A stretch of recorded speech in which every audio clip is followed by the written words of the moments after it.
If you like climbing mountains with next to no experience and no cash, this video might be for you.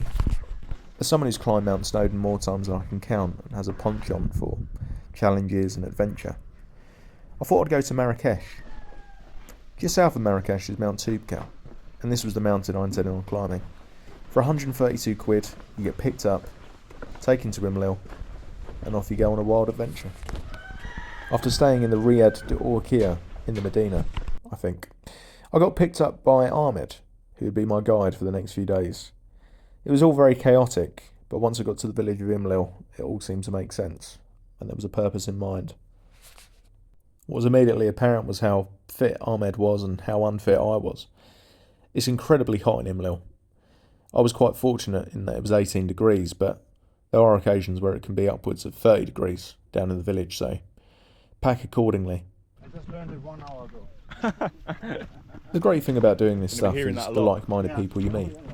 People with plenty of experience, people with no experience, but generally sharing that desire to do crazy and weird things, like walk up a mountain at 11:30 in the morning. No. Oh, crazy. Oh yeah. And there's a man also? It's a goat. Yeah. Mountain goats. Ah, okay, they're wild. Wow, there's loads of them. With the sheep. You know sheep? Yeah, yeah. Crazy.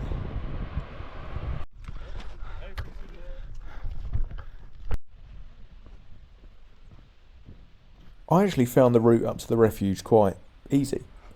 Relatively flat, with a few steep sections, but it's not that bad. If you've gone up Ben Nevis before, or Snowdon, any UK mountain, you shouldn't have a problem with this. And 2 hours in, you get well fed, you get some Moroccan tea, food, and a full spread, which is quite nice. So, you're definitely catered for in that area.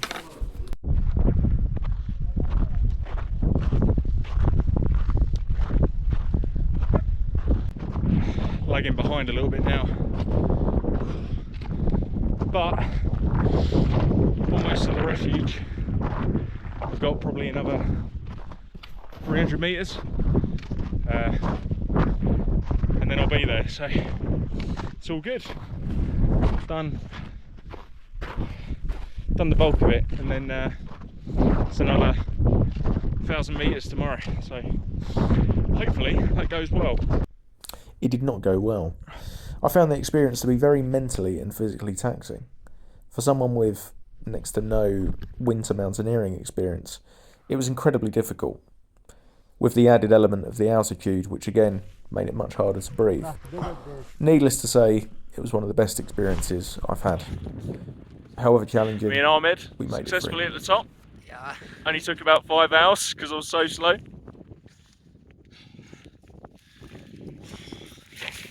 We are now Toubkal. Toubkal. 50. I had to record with my phone with this part because my GoPro batteries had effectively chilled out to the point they'd run out of battery. But it is what it is. It adds to the drama of walking up such a mountain. I would definitely recommend, if you're going to do it, go with Get Your Guide. There's a 2-day tour on there. Absolutely fantastic. That was by far and away the hardest thing I've ever done. I'm not under the illusion by the fact that I didn't train for it.